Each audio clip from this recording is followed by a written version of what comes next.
नमस्कार दोस्तों, जय हिंद, वंदे मातरम, इंकलाब जिंदाबाद। दोस्तों बात करेंगे आज के वीडियो में मनोविज्ञान का पिटारा है दोस्तों।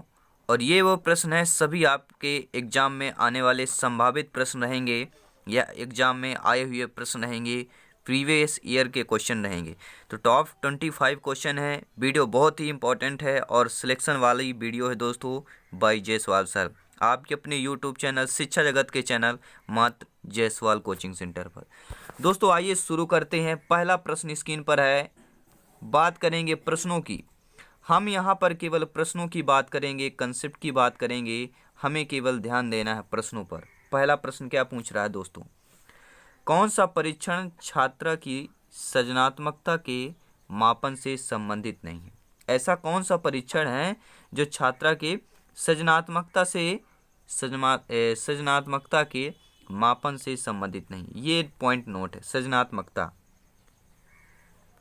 तो पासी सृजनात्मक परीक्षण, बांकर मेहंदी परीक्षण और के.एन. शर्मा का अपसारी उत्पादन योग्यता परीक्षण, ये सभी आपके सृजनात्मकता के मापन से संबंधित परीक्षण हैं। लेकिन जो चौथा ऑप्शन है, ये कौन है? प्रत्यक्ष प्रश्न विधि परीक्षण दिया है। तो ये आपका कौन सा प्रत्यक्ष परीक्षण कहला जाएगा? सृजनात्मकता के मापन संबंधित नहीं कहलाएगा। तो प्रत्यक्ष प्रश्न विधि परीक्षण आपका फोर्थ ऑप्शन यहाँ पे क्या है? संबंधित नहीं है। तो प्रत्यक्ष प्रश्न विधि परीक्षण संबंधित आपका नहीं है। अगला प्रश्न आइए देख लेते हैं। प्रश्न है, किशोर व किशोरियों एक दूसरे के प्रति आकर्षित होते हैं किशोरावस्था के प्रथम चरण में, किशोरावस्था के तृतीय चरण में, किशोरावस्था के चतुर्थ चरण में, किशोरावस्था के मध्य चरण में। यानी किशोर और किशोरियां जो हैं एक दूसरे के प्रति आकर्षित कब होते हैं दोस्तों? आकर्षित कब होते हैं? तो किशोर या किशोरियों की जो अवस्था होती है वह 13 से 14 वर्ष होती है। 13 से 14 वर्ष होती है। लेकिन अगर आकर्षित करने की अगर बात की जाए तो वह आपके कौन सी अवस्था में हो जाएगी? तो वह आपके मध्य चरण में हो जाएगा। किशोरावस्था के मध्य चरण, मध्य चरण यानी कि लगभग आपके 16 से 17 वर्ष की जब बालक बालिकाएं होती हैं, यानी कि एक दूसरे के प्रति आकर्षित, वह आपका किशोरावस्था का जो मध्य चरण होता है, यानी 16 से 17 वर्ष का। तो आपका राइट ऑप्शन फोर्थ ऑप्शन सही हो जाएगा। अगला प्रश्न आइए देख लेते हैं, स्क्रीन पर है। प्रश्न क्या पूछा जा रहा है? प्रश्न यह है कि एक व्यक्ति यदि मौखिक आवश्यकताओं की पूर्ति नहीं की जाए, अगर कोई व्यक्ति है उसकी मौखिक आवश्यकता की पूर्ति नहीं होती है, तो उसमें कौन सी आदतों का विकास होगा? अगर उसकी मौखिक आवश्यकता की पूर्ति किसी भी व्यक्ति की नहीं हो पाती है, तो कौन सी आदत उस पर विकास हो जाएगा? कौन सी आदतों का विकास होगा? नाखून चबाना, अत्यधिक खाना, अंगूठा चूसना, उपर्युक्त सभी ऑप्शन देखिएगा। नाखून चबाना मुंह से संबंधित है, अत्यधिक खाना मुख से संबंधित है, अंगूठा चूसना ये भी मुख से संबंधित है। कई सारे ऐसे क्वेश्चन होते हैं कि ऑप्शन पर देखकर ही आंसर लगा सकते हैं। तो यहाँ पर उपर्युक्त सभी ये मुख से संबंधित है। तो मौखिक आवश्यकता की पूर्ति नहीं की जा सकती इन सभी आदतों से। अगला प्रश्न यह है कि निम्न में से किस मनोविज्ञान ने शरीर के आधार पर व्यक्तित्व का विभाजन किया है? ऐसे कौन सा मनोवैज्ञानिक हैं? ऐसे कौन मनोवैज्ञानिक हैं जिन्होंने शरीर के आधार पर व्यक्तित्व का विभाजन किया हो? तो ऐसे मनोवैज्ञानिक क्रेचमर ही है। Only of one members of Kretschmer ही हैं जिन्होंने मनोवैज्ञानिक क्रेचमर ने शरीर के आधार पर व्यक्तित्व का विभाजन किया है। दोस्तों अगला प्रश्न है, सभी मेरे प्यारे मित्र, सभी भाई बहन, सभी शिक्षक बंधु, सभी गृहिणियाँ, एक बार वीडियो को दिल से सभी लोग लाइक कर दीजिएगा। सभी क्लासेज हैं, प्लेलिस्ट जरूर चेक करें दोस्तों, क्योंकि हम सिलेक्शन पर बात करते हैं, आपकी सरकारी सीट पर बात करते हैं। प्रश्न है, सामाजिक अंतःक्रिया मॉडल में मूल्यांकन प्रक्रिया कौन सी है? जो सामाजिक अंतःक्रिया मॉडल, ये ध्यान देना, अंतःक्रिया मॉडल में मूल्यांकन प्रक्रिया समस्या समाधान पर आधारित, छात्रों द्वारा सूचनाएं एकत्रित कराती हैं, ये निबंधात्मक प्रश्न पूछे जाते हैं। तो अंतःक्रिया मॉडल में जो मूल्यांकन की प्रक्रिया होती है ये उपर्युक्त सभी होगा। समस्या समाधान पर भी आधारित होती है, छात्रों द्वारा सूचनाएं एकत्र कराती हैं और आपकी ये निबंधात्मक प्रश्न भी पूछे जाते हैं। तो ये भी सामाजिक अंतःक्रिया मॉडल के मूल्यांकन की ये तीनों प्रक्रियाएं हैं। तो उपर्युक्त सभी प्रक्रियाएं हो जाएगी। अगला प्रश्न यहाँ पे क्या पूछा जा रहा है दोस्तों? प्रश्न यह है कुसमायोजन में दो प्रकार के प्रत्युत्तर निहित रहते हैं। कुसमायोजन, ये ध्यान देना, ये नोट, ये शब्द, ये लाइन ध्यान देना है। कुसमायोजन में दो प्रकार के जो है प्रत्युत्तर निहित होते हैं। कौन कौन से होते हैं? शारीरिक और मानसिक, मानसिक और व्यवहारिक, व्यवहारिक एवं सामाजिक, शारीरिक एवं सामाजिक। तो राइट आंसर क्या हो जाएगा? कुसमायोजन में दो प्रकार के प्रत्युत्तर निहित रहते हैं, वह है मानसिक और व्यवहारिक। तो आपका यहाँ पर बी ऑप्शन सही हो जाएगा। अगला प्रश्न यहाँ पे क्या पूछा जा रहा है? पिछड़े बालकों के चयन की विधि निम्नांकित में से कौन सी है? पिछड़े बालकों की चयन की विधि कौन सी होगी? मनोवैज्ञानिक विधि, खेल विधि, निष्पत्ति विधि, उपयुक्त सभी विधियां भी। तो पिछड़े बालकों के चयन यानी कैसे बालक अगर पिछड़े बालक हैं तो उनके कौन सी विधि चयन की जानी चाहिए? तो उन्हें मनोवैज्ञानिक विधि का चयन करना चाहिए, खेल विधि का भी चयन करना चाहिए और आपके निष्पत्ति विधि का भी चयन करना चाहिए। तो पिछड़े बालकों में ये सभी विधियां उपयुक्त मानी जाएंगी। अगला प्रश्न दोस्तों क्या है, आइए देख लेते हैं। प्रश्न यह है, एक बालक प्रतिदिन कक्षा से भाग जाता है। एक बालक या बालिका है जो प्रतिदिन कक्षा से भाग जाता है। वह बालक है विकलांग बालक, मंदबुद्धि बालक, पिछड़ा बालक या सामान्य बालक। तो एक बालक जो प्रतिदिन कक्षा से भाग जाता है वह बालक आपका पिछड़ा बालक कहलाएगा। क्या कहलाएगा? पिछड़ा बालक कहलाया जाएगा, क्योंकि विकलांग बालक तो हो नहीं सकता क्योंकि भागता है, विकलांग बालक नहीं भाग सकता है, मंदबुद्धि वाला हो ही नहीं सकता, सामान्य बालक भाग ही नहीं सकता। तो एक पिछड़ा बालक ही कक्षा से भाग सकता है। अगला प्रश्न यह है कि निम्न में से बुद्धि परीक्षण नहीं। अब बुद्धि परीक्षण बताना है। देखिए, आर्मी बीटा परीक्षण ये बुद्धि परीक्षण है, बिने साइमन परीक्षण ये भी आपका बुद्धि परीक्षण है, और फ्रायड निष्पादन परीक्षण ये भी आपका बुद्धि परीक्षण है। लेकिन वैल समायोजन परीक्षण जो यहाँ पर लिखा है वैल समायोजन परीक्षण, तो ये आपका दोस्तों बुद्धि परीक्षण से रिलेटेड नहीं है, यह आपका समायोजन परीक्षण से रिलेटेड है। किससे है? समायोजन परीक्षण से रिलेटेड है। तो बुद्धि परीक्षण से रिलेटेड आपका नहीं है, तो तीसरा यहाँ पर सही हो जाएगा। अगला प्रश्न आइए स्क्रीन पर प्रश्न क्या पूछा जा रहा है, एक बार प्रश्न देखते हैं। स्पीयरमैन के अनुसार जी तत्व है।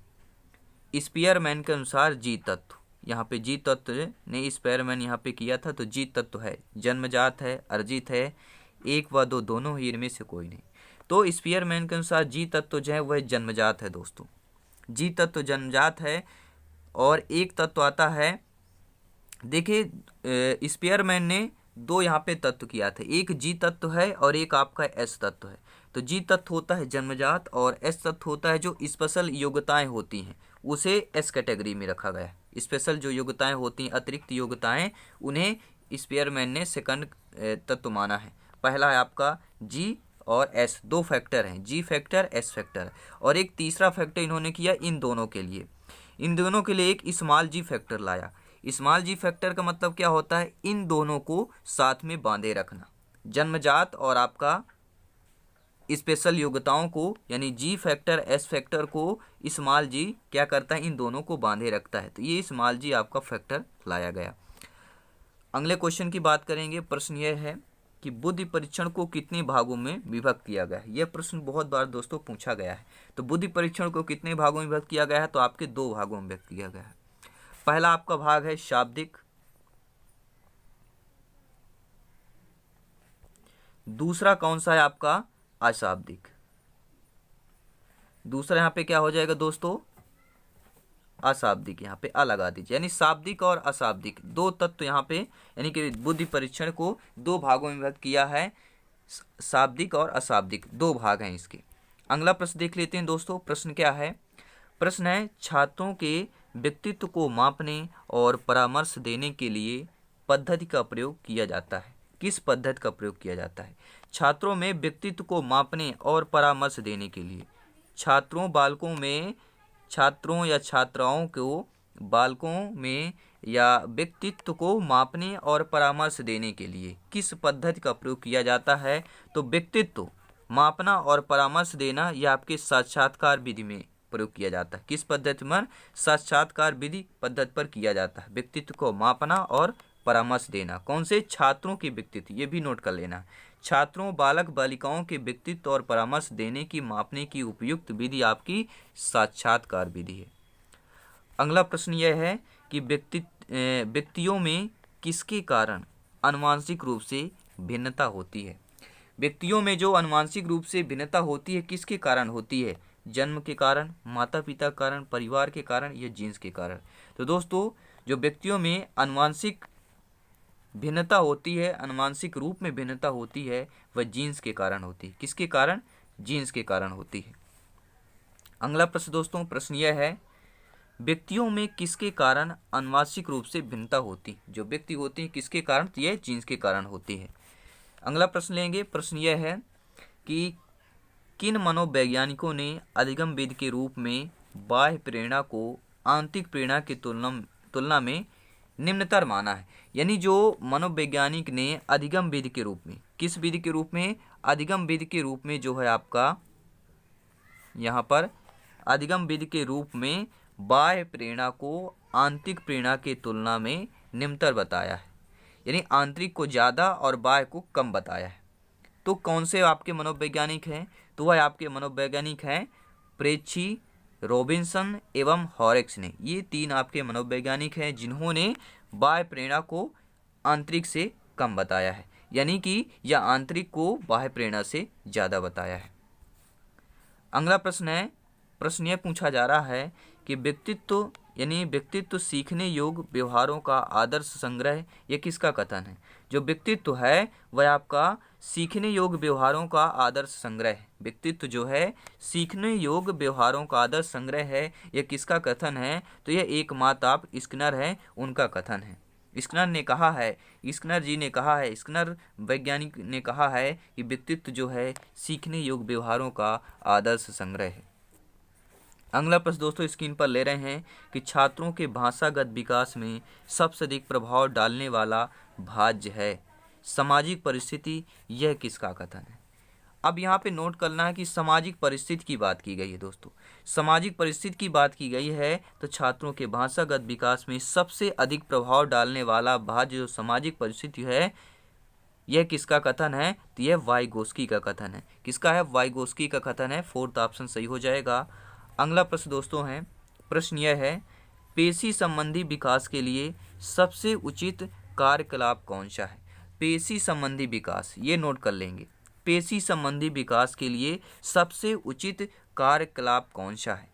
चिकनी मिट्टी में नमूने बनाना, तो ये सूक्ष्म कार्यकलाप हो जाता है। झूला झूलना यह कार्यकलाप में नहीं आएगा। रेत पर चित्र बनाना ये भी कार्यकलाप में नहीं आएगा। लेकिन सबसे उचित कार्यकलाप होगा बाल फेंकना। पेशी संबंधी विकास के लिए सबसे उचित कार्यकलाप होता है आपका बाल फेंकना हो जाएगा। अगला प्रश्न है दोस्तों, बैंकिंग शिक्षा प्रणाली के पिता कौन है? बैंकिंग शिक्षा प्रणाली, जैसे आपके बैंक में देखते हैं क्या है, बैंक में नोटों के भरे जाते हैं, नोटों में क्या है भरे जाते हैं, निकाले जाते हैं। वैसे यहाँ पर बैंकिंग शिक्षा प्रणाली के द्वारा फ्रेयर इनके जम जाता है। इन्होंने कहा कि बैंकिंग शिक्षा प्रणाली के आधार पर बच्चों में ज्ञान जहाँ जैसे नोट डालते हैं वैसे ज्ञान इनमें भरा जाता है, ज्ञान इनमें डाला जाता है, स्टोर किया जाता है, फ्रेश किया जाता है। तो बैंकिंग शिक्षा प्रणाली यह है, इनके जन्मदाता आपके फ्रेयर हैं। अगला प्रश्न यहाँ पे दोस्तों, प्रश्न यह है, सभी इंपॉर्टेंट प्रश्न है, यहाँ पर सभी इंपॉर्टेंट फैक्ट हैं। एक बार वीडियो को दिल से लाइक कर देंगे। सभी मेरे प्यारे मित्र, सभी मेरे शिक्षक बंधुओं को एक बार जय हिंद, वंदे मातरम। सभी मेरे प्यारे मित्र, सभी आप लोग भावी अध्यापक है, सभी राष्ट्र निर्माता में सहभागिता है और सभी राष्ट्र निर्माता के आप लोग हकदार हैं और करते भी हैं। राष्ट्र निर्माता शिक्षक ही होते हैं दोस्तों। प्रश्न यह है कि विशेष आवश्यकता वाले बच्चों यानी कि दिव्यांगजन जो बच्चे होते हैं, बालक होते हैं, उनकी जो शिक्षा है किस प्रकार होनी चाहिए? यानी दिव्यांगजन, ठीक है ना, दिव्यांग जो बालक होते हैं, दिव्यांगजन बालक बालिकाएं जो होती हैं, उनकी शिक्षा जो है किस प्रकार होनी चाहिए? क्योंकि जो दिव्यांगन जो विकलांग बालक होते हैं उनको विशेष आवश्यकता वाले बच्चा कहा जाता है। तो विशेष आवश्यकता वाले बच्चों जो दिव्यांगजन होते हैं उनकी शिक्षा किस प्रकार होनी चाहिए? तो उन्हें समान विद्यालय में ही विशेष शिक्षा विशेषज्ञों की मदद से शिक्षा देनी चाहिए। समान विद्यालय में, उनमें भेदभाव नहीं करना चाहिए। समान विद्यालय में और विशेष शिक्षा विशेषज्ञों की मदद से शिक्षा देनी चाहिए विशेष आवश्यकता वालों बालकों पर। अगला प्रश्न यहाँ पे दोस्तों है, प्रश्न यह है, अधिगम में पठार आने का प्रमुख कारण क्या है? अधिगम में पठार यानी कि जो ये अगर अधिगम हम यहाँ से सीख रहे हैं, एक बार क्या है यहाँ पे पठार तरह आ जाता है, तो यहाँ पे क्या हो जाता है, अधिगम में पठार आना मतलब सीखने की विधि कहलाती। प्रमुख कारण नहीं है। देखिए मनो शारीरिक सीमा ये कारण हो सकता है, नकारात्मक कारण हो सकते हैं कि पठार कैसे आ गया, कार की जटिलता हो सकता है कि कार यहाँ पे अधिक है इसलिए यहाँ पे अधिगम में पठार आ गया, यानी रुकावट आ गई, ऊंचाई पड़ गया। तो यहाँ पे क्या पूछा, प्रमुख कारण नहीं है, तो मनो शारीरिक कारण है, नकारात्मक कारण है, कार्य जटिलता कारण, लेकिन एक सीखने की विधि कारण नहीं है। तो आपका इस क्वेश्चन का राइट ऑप्शन सी हो जाएगा, तीसरा यहाँ पर सही हो जाएगा।